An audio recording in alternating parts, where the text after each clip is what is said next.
Merci à tous de m'accueillir. Merci, Monsieur le Président. Merci, Jean-Michel. Merci à tous ceux que je connais déjà parmi vous, puisqu'effectivement, il m'arrive d'intervenir dans les unes ou les autres des structures auxquelles vous appartenez. Alors moi, aujourd'hui, je ne suis pas venu vous raconter une histoire. Je suis venu vous raconter une trajectoire, un itinéraire, celui d'un enfant cassé. Vous devez bien connaître ce type d'enfant. Et sans misérabilisme, et sans pitié de votre part, parce qu'effectivement, je vais quand même énoncer un certain nombre d'éléments que j'ai pu vivre dans mon parcours, dans ma trajectoire, dans mon itinéraire. Simplement, j'ai voulu faire hommage au travail social, parce qu'effectivement, des problématiques des jeunes, ils ne s'en sortent jamais seuls. Si vous connaissez un jeune qui s'en est sorti tout seul, eh bien, ramenez-le-moi, on discutera un petit peu. Je pense que s'en sortir des problématiques que l'on peut avoir, eh bien, ça ne se fait pas sans les autres, ça ne se fait pas sans vous. Vous, acteurs sociaux, vous qui êtes au plus proche des problématiques de ces enfants au parcours parfois cassé. En introduction, je voudrais simplement poser une question, qui est la suivante. Est-ce que l'action d'un individu un jour va le déterminer finalement pour toujours? Et je pense que l'une des forces de l'action sociale, eh bien, c'est de se poser la question de pourquoi est-ce que l'enfant, l'ado, est passé à l'acte dit violent, ou transgressif en tous les cas. On ne naît pas délinquant et vous le savez, on le devient bien souvent. Alors, mon parcours, c'est d'abord celui de mon père, puis celui de ma mère. Alors mon père, il vient d'Algérie. Toute la famille avait vendu leurs bijoux pour lui payer le voyage en France et le deal, c'était tu vas en France, tu trouves un travail et tu nous envoies de l'argent. Bon, lui, il est venu en France, il a trouvé une bouteille de Johnny Walker et il est tombé dedans. Ça n'a pas été évident. Et ça, c'était une chute qui a duré 35 ans. Il a rencontré ma mère, qui avait 16 ans.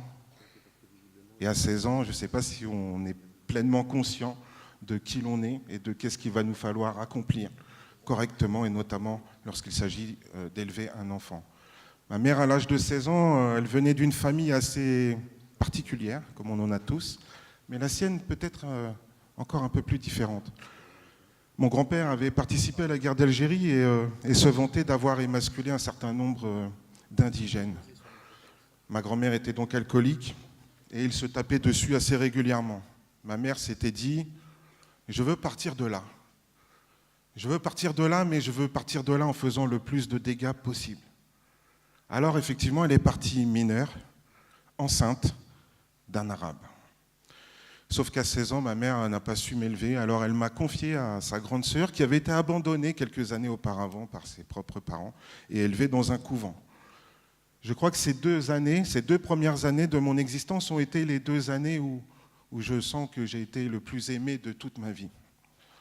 Parce que cette grande tante, finalement, a été ma mère de cœur. Elle m'a élevé pendant 2 ans et puis ma mère, une fois à sa majorité, est venue me chercher. Et on a vécu ensemble. Alors ma mère avait besoin d'un homme dans sa vie, ça peut se comprendre.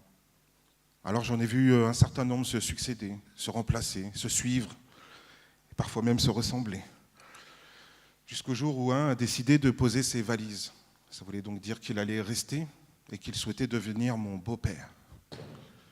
Mais au lieu de ça, finalement, il est devenu mon bourreau. Oui, puisqu'effectivement, lui aussi était extrêmement raciste. Et il m'a indiqué dès sa première journée qu'il ne m'aimait pas, qu'il ne m'aimerait jamais, et qu'il me ferait payer le fait d'être maghrébin, algérien, arabe, bougnoul, raton. Voilà, selon ses propres mots. De ce jour, je n'avais plus le droit de m'habiller, parce que selon eux, un arabe n'a pas besoin de s'habiller. De ce jour, je n'avais plus besoin de dormir dans un lit, dans une vraie chambre, alors je dormais avec 5 chiens plus grands que moi, avec qui il fallait que je me bataille chaque soir, afin qu'ils ne prennent pas le pouvoir sur moi. J'ai fini par mettre le feu dans cette chambre, finalement, pour m'en enfuir. Ce beau-père, il apportait beaucoup de bonheur à ma mère, c'est vrai. Elle avait un homme, enfin, dans sa vie, au quotidien. Mais elle ne m'aimait pas, et on était des marginaux. Alors on volait pour manger, on volait pour voler, on volait pour payer les factures. C'est tout ce qu'on savait faire. À la maison, il n'y avait pas un Dieu, il y en avait 2. Le premier est disparu il n'y a pas très longtemps, il s'appelait Johnny Hallyday. On avait pas mal de photos à lui un peu partout dans la maison. Et le second, lui, il est parti depuis longtemps, il s'appelait Jacques Messrine. Alors, à l'âge de 9 ans, pour être sûr que je n'oublie jamais cette idole de Johnny Hallyday, eh bien, mes parents ont décidé de me le tatouer sur le bras droit, histoire que je ne l'oublie pas. Je l'ai encore, c'est le seul vestige finalement de mon adolescence. Et c'est un choix que de ne pas l'effacer, parce qu'à chaque fois que je le regarde, je me souviens que je devais et que je dois encore continuer le pardon que j'ai pour les bourreaux qui ont été mes parents, parce que c'est les seuls parents que je n'ai jamais eus. Alors oui, vous me direz, avec une vie comme ça n'a pas été simple, parce que j'avais donc l'interdiction d'aller à l'école. Alors, à 5 h du matin, je sautais par la fenêtre du 2e étage de la cité du 93 à Aulnay-sous-Bois, la cité Balani. À 5 h du matin, je sautais par la fenêtre pour aller à l'école. Parce qu'à l'école, c'est le seul endroit où je redevenais un enfant comme les autres. Où on ne me regardait pas au travers de mes origines et on ne m'insultait pas avec des noms que je ne connaissais pas et que je ne comprenais même pas. Alors mon père, oui, c'était pas le père idéal, c'est vrai. D'ailleurs, je suis né avec la clavicule cassée due aux nombreuses bagarres avec ma mère qui avait fait donc dévaler les escaliers à 7 mois de grossesse. Mon père, c'est vrai que c'était pas le meilleur des maris, il avait 2 travails, proxénète et il gérait une salle de jeu sur Paris. Donc ce n'étaient pas les meilleures références, les meilleurs amis. Pour autant, parfois, ils arrivaient à 4 h du matin et ma mère dormait sur le ventre, enceinte de moi, dans la cuisine, par terre. Et donc, il l'invitait à assurer tout de suite un couscous pour 15 personnes. Voilà. Dans cette maison, avec ce beau-père, même si effectivement, il m'avait acheté un grand TGV rouge, enfin orange. C'était le cadeau par excellence pour un enfant à l'époque. C'était pour m'acheter certainement. Et puis un jour, dans cette salle de bain dans laquelle je dormais enroulé dans de la laine de verre, finalement dans cette baignoire, puisque j'avais brûlé la chambre avec les chiens, il est venu et il m'a jeté un treillis noir et un brassard orange. Et il m'a dit « Habille-toi, on va faire un braquage ». Et c'est donc à 7 ans que je me retrouve à l'arrière d'une mobilette pour aller faire le braquage d'une station-service d'une autoroute bien connue. Voilà. Et donc je me retrouve à l'arrière de cette mobilette et effectivement je vois mon beau-père faire ce braquage. Je vois aussi, une fois arrivé à la maison, on jette l'argent sur la table. Ma mère est heureuse, je vois des yeux qui brillent. Et là d'un coup on ne m'insulte plus, on me dit « Bravo mon fils ». Bravo mon fils. Alors moi je comprends quoi? Je comprends qu'on m'aime pas, mais quand je vole, on me respecte. Alors je vais continuer de voler. Et de voler, et de voler, et de voler, pour qu'on me respecte, pour que j'existe. Sauf qu'à chaque fois que l'argent disparaît, à chaque fois que le frigo se vide, à chaque fois que les factures se rappellent à nous, à chaque fois que les huissiers tapent à la porte, ou que l'instante sociale, ou que les éducateurs tapent à la porte, ça devient encore un autre problème. Et donc les brimades recommencent, et recommencent, et de plus belle. Alors oui, j'ai bien essayé de fuir de cette situation. Je me souviens que j'étais l'esclave de la maison. Alors je devais tout faire pour tout le monde, nu bien évidemment, hein, sinon c'est pas marrant. Je devais faire la vaisselle, je devais faire le ménage, je devais tout faire, alors que j'étais un enfant. Et un jour j'ai décidé de tuer mes parents. Alors oui, j'ai essayé, avec le plan d'un enfant de 7 ans, j'ai mis de l'eau de Javel dans leur café. Je me suis dit que ça allait les tuer, puisque ça tuait tout sur son passage, la Javel. Sauf que je n'avais pas calculé qu'ils sentiraient l'odeur de l'eau de Javel dans le café, et donc je me suis fait complètement dévorer à coups de ceinturon. Alors j'ai compris que je n'arriverais pas à les tuer, alors je me suis dit, mais c'est donc que le problème, c'est moi. Alors j'ai pris le plus grand couteau que j'ai trouvé dans la cuisine, je l'ai mis contre moi, et puis j'ai couru contre le mur, mais mon instinct n'était pas d'accord. Je crois que mon destin n'était pas de mourir ce jour-là dans cette cuisine, à l'âge de 7 ans et demi, face à un couteau. Alors j'étais en dépression, si on peut dire, à l'âge de 7 ans, à ne pas arriver à tuer mes parents, à ne pas arriver à me tuer moi-même. Alors je me suis dit, je vais fuguer. Voilà, c'est tout ce qu'il me reste à faire. Alors oui, j'ai volé le vélo du voisin et puis j'ai commencé à aller sur l'autoroute A1 avec un vélo sur la bande d'arrêt d'urgence et puis j'ai roulé durant 14 km. Et c'est donc des routiers qui ont appelé la police de l'autoroute pour dire qu'il y avait un enfant sur l'autoroute. Ils m'ont attrapé, J'ai dû dire qui étaient mes parents. Ils sont venus me chercher. Et d'ailleurs, je crois que s'ils avaient été ici, ils auraient été dans leur élément, puisque ce sont des acteurs nés. Arrivés à cette gendarmerie de l'autoroute, ils indiquaient à ces policiers qu'ils ne comprenaient pas parce que moi, j'étais leur enfant et qu'ils me donnaient tout et qu'ils ne comprenaient pas pourquoi j'arrêtais pas de faire des conneries. Alors bon, les gendarmes m'ont laissé avec mes parents et puis mes parents, je crois qu'il m'en reste encore un peu, mais sur le chemin de l'autoroute à la maison, je crois qu'il m'a arraché tous les cheveux. Je suis arrivé à la maison et donc là, il a cassé 4 cagettes de petits bois dans la baignoire. Il a mis le feu à cette cagette et puis il m'a soulevé au-dessus pour me faire comprendre que c'était très chaud ce que j'avais fait et qu'il ne fallait pas que je recommence. Ok, alors on avait 2 dieux, c'est vrai, mais il y avait un ennemi. C'était la gendarmerie. Pour autant, ils étaient tellement souvent à la maison que j'aurais pu en appeler un tonton. Tellement ils étaient là. Alors je me suis dit ce jour-là, bon, j'arrive pas à les tuer, j'arrive pas à me tuer, j'arrive pas à me sauver. Donc finalement, est-ce que je suis enfermé pour la vie ici? Avant d'appeler mon pire ennemi, j'ai tenté quelque chose quand même. Je venais de regarder à la télé, il y avait Colombo, et je me souviens de ce mort dessiné à la craie au sol. Et ça m'avait marqué, et je me suis dit, mais bon sang, si mes parents me voyaient dans la pose du mort dans le salon, qu'est-ce qui se passerait dans leur regard? Est-ce que d'un coup, ils prêteraient attention à moi? Est-ce qu'ils auraient envie de me sauver? Est-ce qu'ils vivraient autre chose que de la haine? Alors j'ai fait le mort. Et mon beau-père est arrivé. Il m'a regardé. Bon, il faut dire qu'il devait avoir peut-être un cubit de 5 litres de rosée dans le dos. Donc il m'a regardé et puis il m'a mis un pointard dans la gorge. Alors j'ai fait le mort qui tousse, mais j'ai fait le mort quand même. Et il a appelé ma mère qui était dans la chambre. Il a dit, je crois qu'il est mort. Elle n'est même pas venue qu'elle lui a demandé où est-ce qu'il souhaitait que l'on m'enterre. Alors oui, ce jour-là, je crois que j'ai bien compris que la frontière était passée, que je ne pouvais plus rien attendre de mes parents. C'était terminé. Alors, comment faire pour fuir? Comment faire?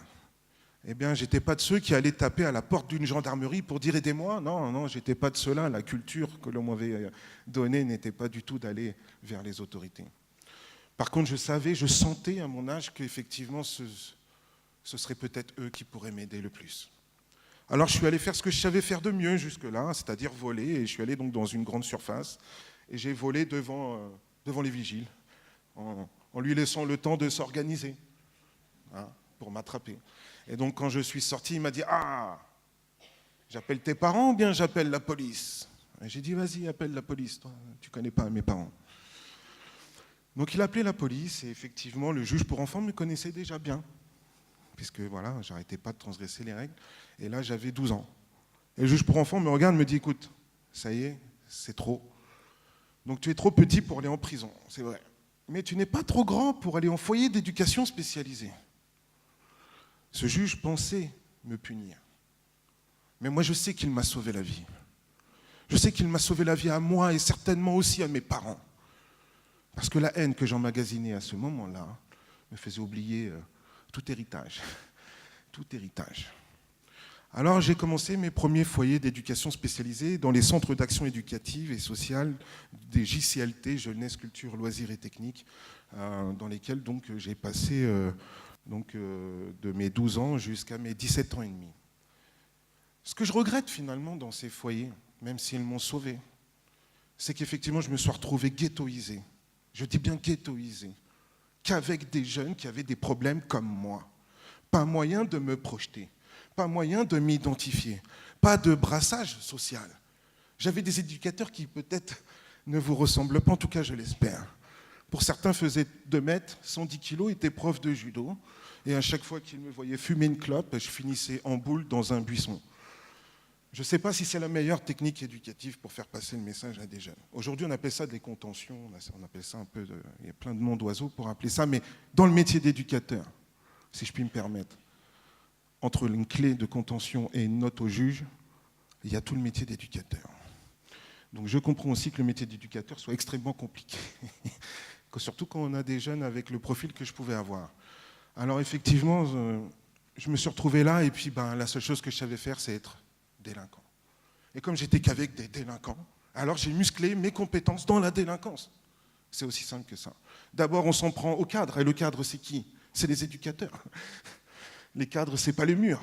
Les cadres, c'est l'éducateur. Et partout où il y a l'éducateur, le cadre est présent. S'il sait le poser, le faire respecter. Et nous, jeunes, notre boulot, c'est de se confronter au cadre, de le faire se repousser tous les jours un peu plus. Bon, je me suis engagé dans cette bataille avec mes éducateurs. Bon, ils n'ont pas résisté plus que ça très longtemps, puisqu'à chaque fois, j'étais transféré de foyer en foyer et de plus en plus difficile pour certains. Et j'ai donc terminé à Chambon-le-Château, en Lozère, le désert de la France. Il y avait 280 personnes dans le village et nous-mêmes étions 160. Voilà. La plus jeune fille devait avoir à peu près 75 ans. Voilà, c'était les premiers pas de mon adolescence. Alors oui, la première chose que j'ai su faire véritablement sans bavure, bien sûr, ça a été de sauter à pieds joints sur la tête des gens.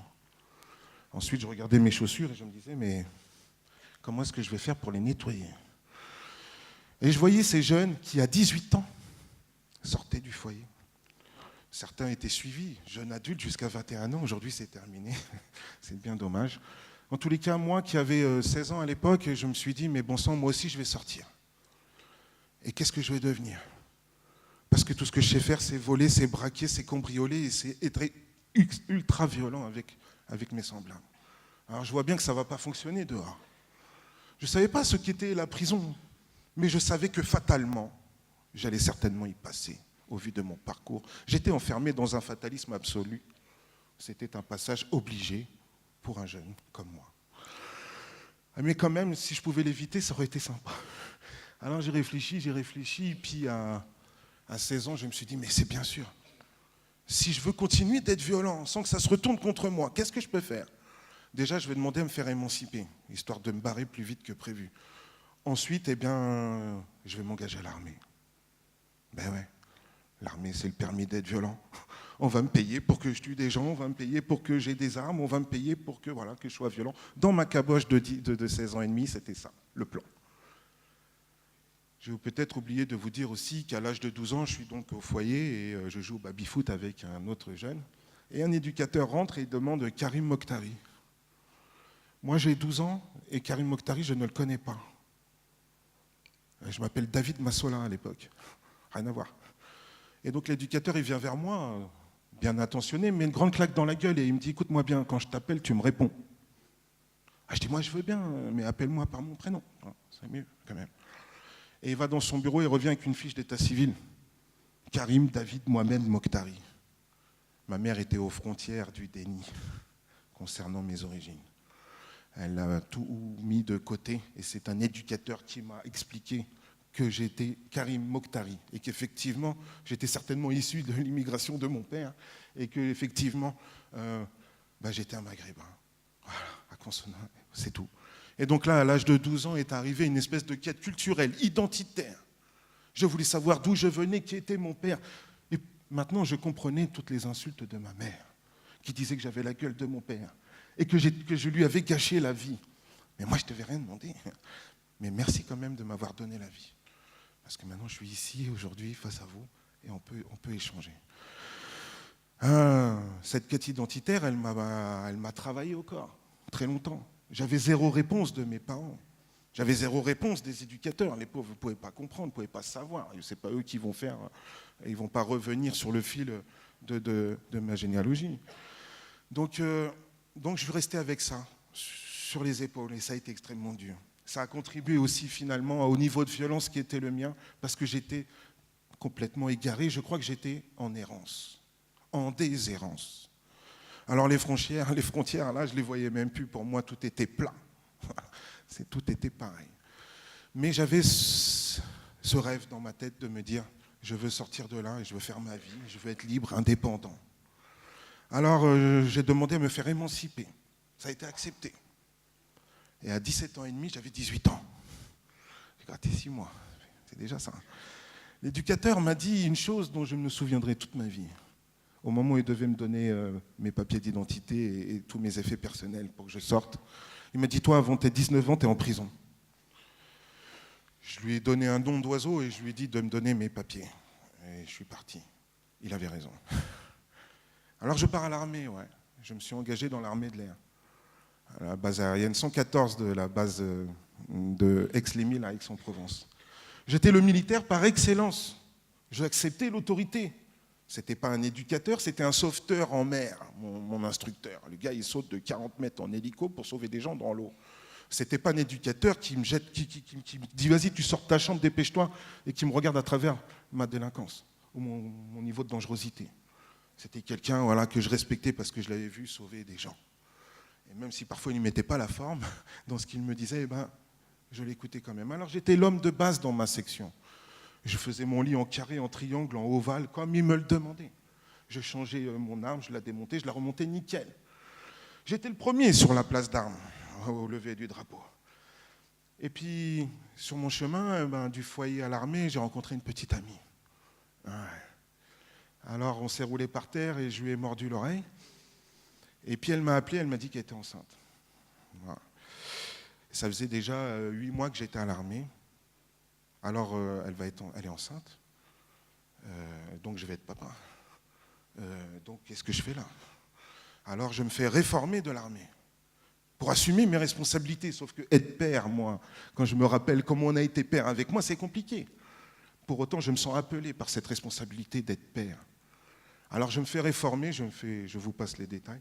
Je me suis fait réformer P4, donc insociable et impossible de revenir à la base.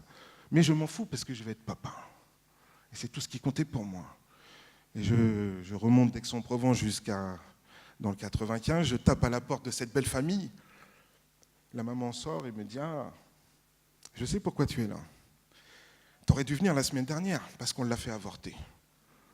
Et donc toi, tu es majeur, c'est très très bien pour toi. Bravo. Ma fille, elle est mineure.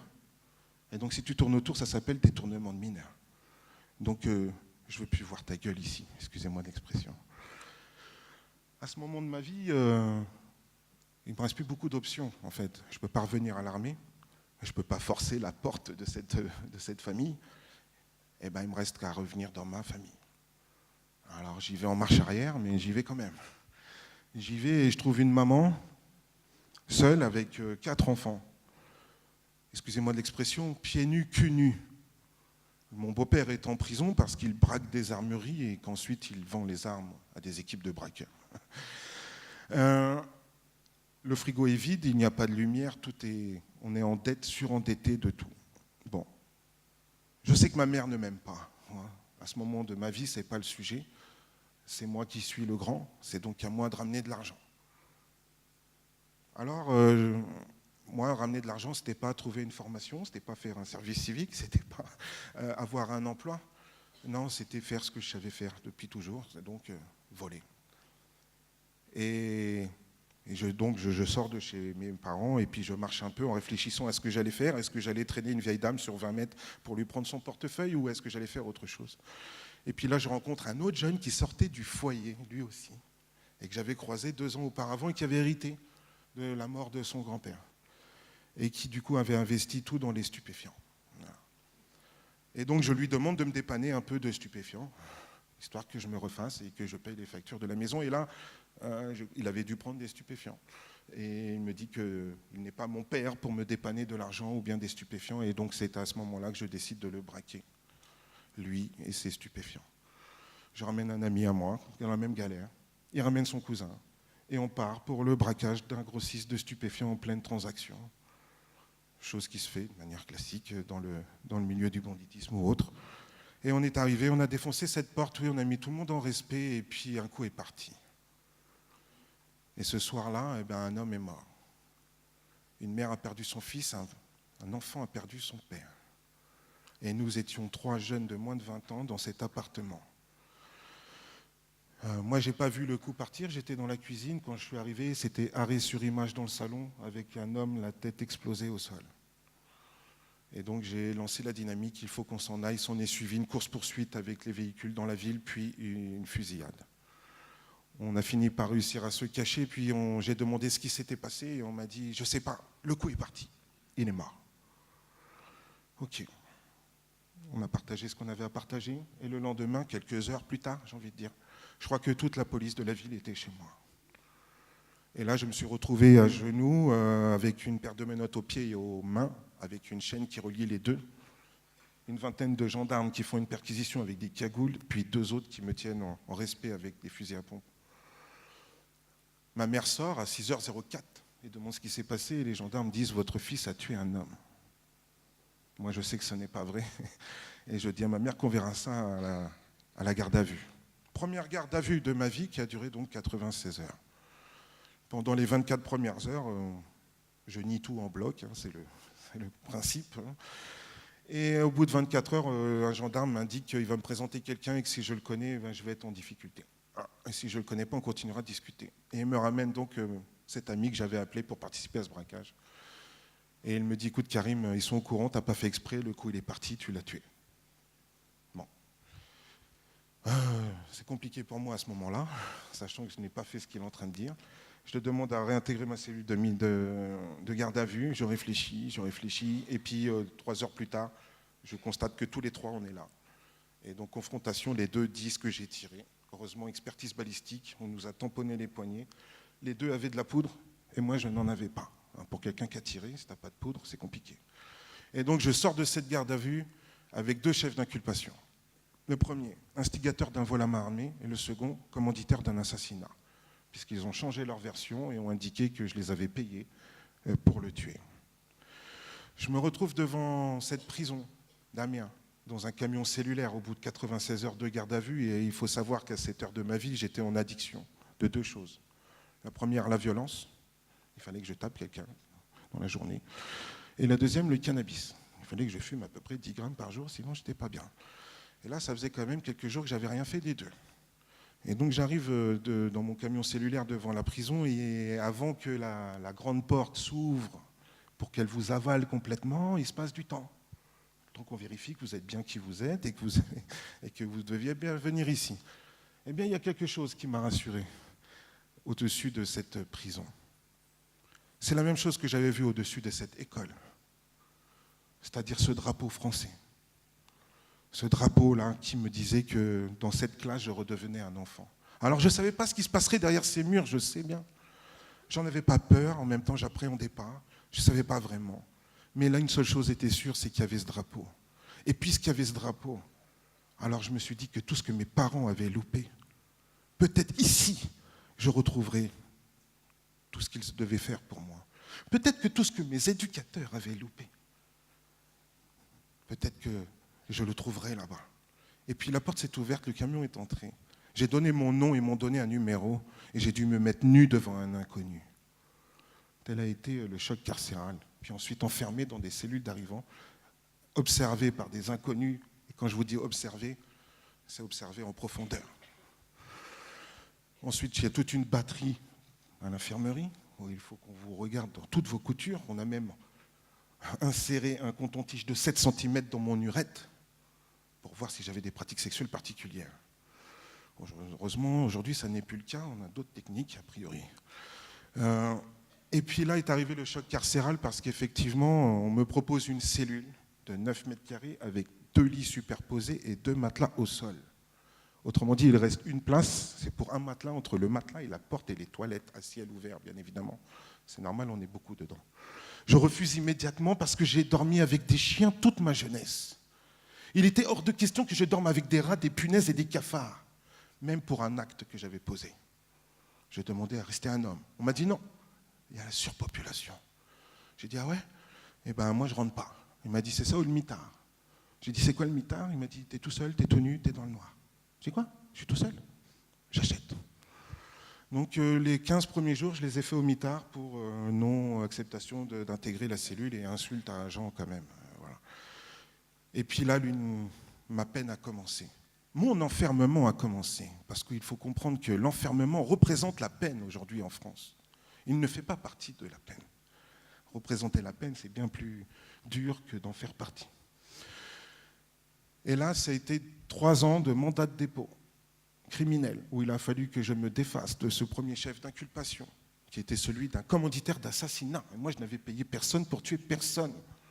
Il fallait que ça se sache. J'ai dû faire 52 fois appel à mon chef d'inculpation pour rencontrer des magistrats en cour d'appel qui me disaient non sans me dire pourquoi ils m'avaient dit non.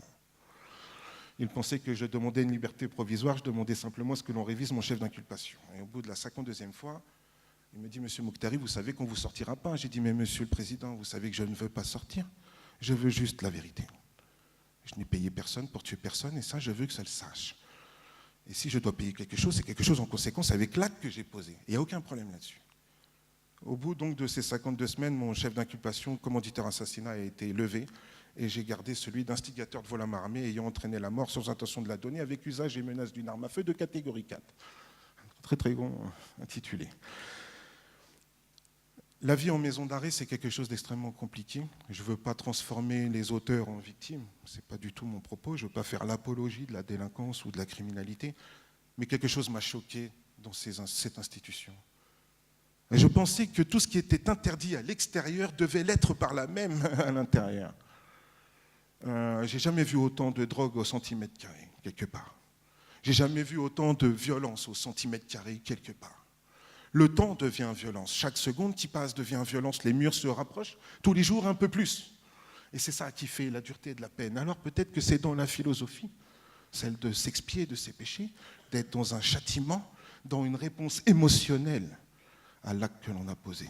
Mais je pensais qu'on était une société intelligente et qui était capable de dépassionner les actes posés et d'humaniser les individus qui avaient posé ces actes. Non, on m'a regardé pendant beaucoup trop longtemps au travers ma capacité à transgresser les règles, mon niveau de dangerosité et ma capacité à récidiver.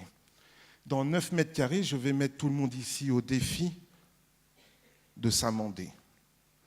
Dans 9 mètres carrés, j'aimerais mettre toute la ville de Meaux au défi de montrer le meilleur d'elle-même. Et dans 9 mètres carrés, je mettrai toute l'humanité par-delà leurs frontières pour qu'ils essaient de réparer ce qu'ils avaient cassé dans notre société dans ces 9 mètres carrés. Ça n'existe pas. Alors, je n'ai pas beaucoup de mérite parce que finalement, je ne m'en suis pas sorti seul. Je ne fais pas exception. J'ai fait quelques rencontres, j'ai fait quelques belles rencontres. Certains éducateurs en font partie aussi. Mais je vais vous parler de celles qui ont été les plus déterminantes dans mon parcours, dans ma trajectoire, dans mon itinéraire. La première personne que je rencontre, j'ai 19 ans et je suis dans une cour de promenade, en train de raqueter une paire de baskets, tirer la langue d'un toxico pour lui prendre son Subutex et ensuite aller l'échanger contre 2 paquets de Marlboro que j'échangerai contre un joint en fin de promenade. Voilà. Ça, c'est mon programme dans l'heure de promenade. Et dans cette promenade, il y a quelqu'un, ça fait 37 ans et demi qu'il est en prison. Il était condamné à mort, puis gracié par Badinter, puis double perpétuité. Un bon client. Et donc, il m'appelle. Il m'appelle et en se foutant un petit peu de moi. Il me dit, Karim, mais il se fout de moi et il rigole. Je dis, pourquoi tu rigoles? Il me dit, parce qu'on dirait moi il y a 30 ans. Et j'ai dit, mais pourquoi? Il me dit, parce qu'on dirait un papillon avec une mâchoire de pitbull. Puisqu'effectivement, dans cette heure de promenade, moi, j'étais indigent. J'ai refusé les parloirs, j'ai refusé les mandats. Sur un coup de nerf, ça peut être intéressant, mais de l'assumer au quotidien, c'est là où ça devient plus compliqué. Et une cigarette, ça ne se trouve pas par terre en prison. Un joint, ça ne se trouve pas par terre en prison. Une paire de chaussures non plus. Donc, ça a été très compliqué. Il me dit, Karim, tu sais, tout ce qu'on a, c'est le temps. C'est d'ailleurs pour ça qu'ils nous le prennent. Parce que dans le temps, il y a de la liberté, dans le temps, il y a de la vie, dans le temps, il y a de l'humanité, dans le temps, il y a de la dignité, dans le temps, il y a de la responsabilité. Le temps, c'est la vie. Alors, il m'a dit, moi, tu sais, le temps, je connais bien. Et il m'a posé une question, il m'a dit, Karim, à ton avis, quelle est la différence entre cette minute dans laquelle toi et moi on parle, là, maintenant, tout de suite, et sa petite cousine, celle qui suivra? Prime abord, je me suis dit que les barreaux lui avaient fait mal à la tête.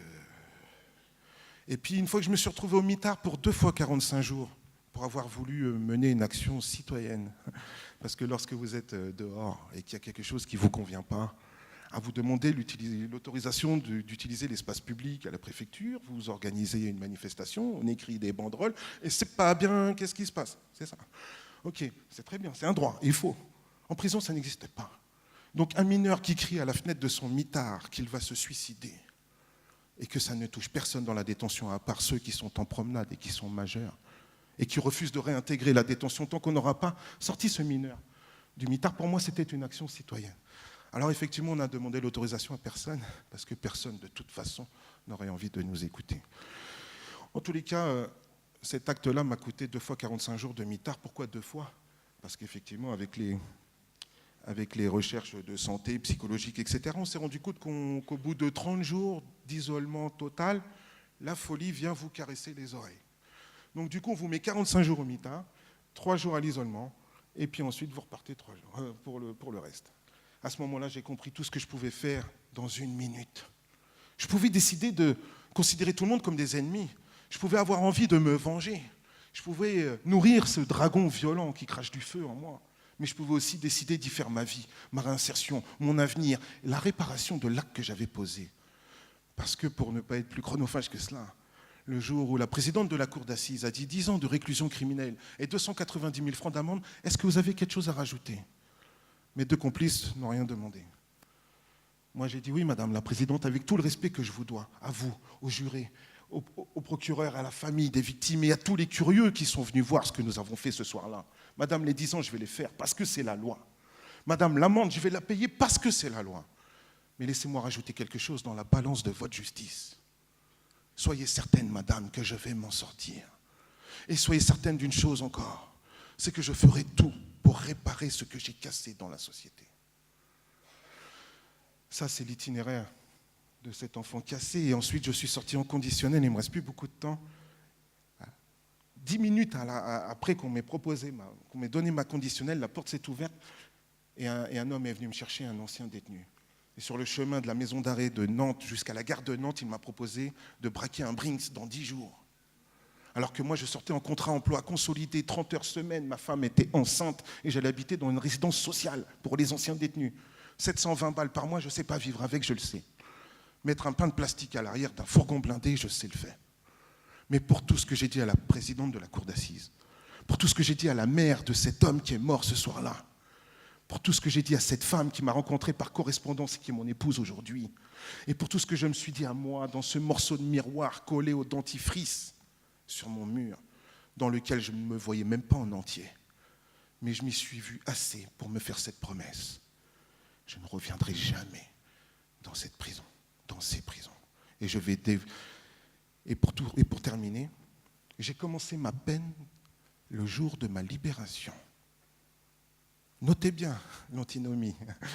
J'ai commencé ma peine le jour de ma libération et lorsque je suis face à vous, oui, j'ai l'impression de contribuer à m'amender.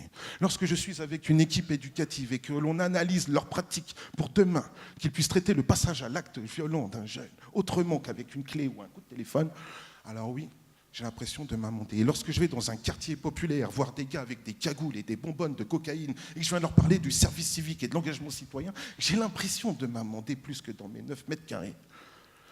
Et lorsqu'aujourd'hui, pour ne parler que de cela, je me retrouve en face-à-face pédagogique avec des individus qui ont posé des actes en lien avec le terrorisme, et que l'on m'appelle à moi pour venir à engager des programmes de désengagement radical et violent, alors oui, j'ai la sensation d'être beaucoup plus utile que d'être enfermé dans 9 mètres carrés. Alors, un enfant, un adolescent, ça n'est pas un adulte en miniature.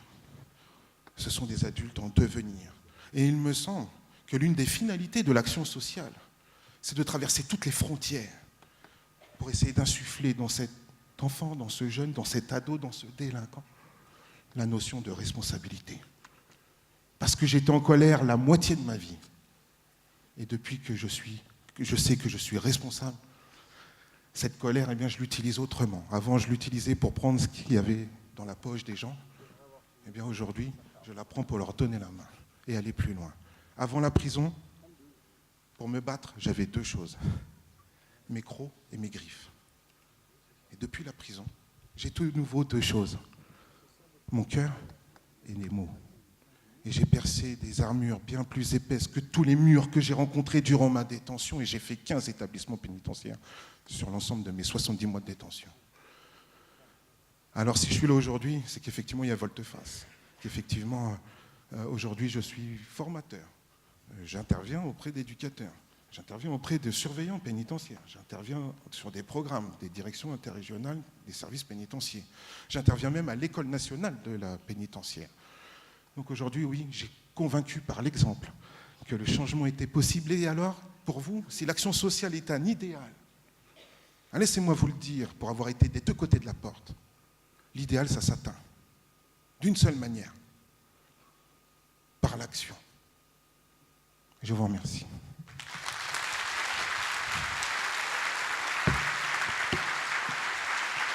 Merci beaucoup, Karim. Merci.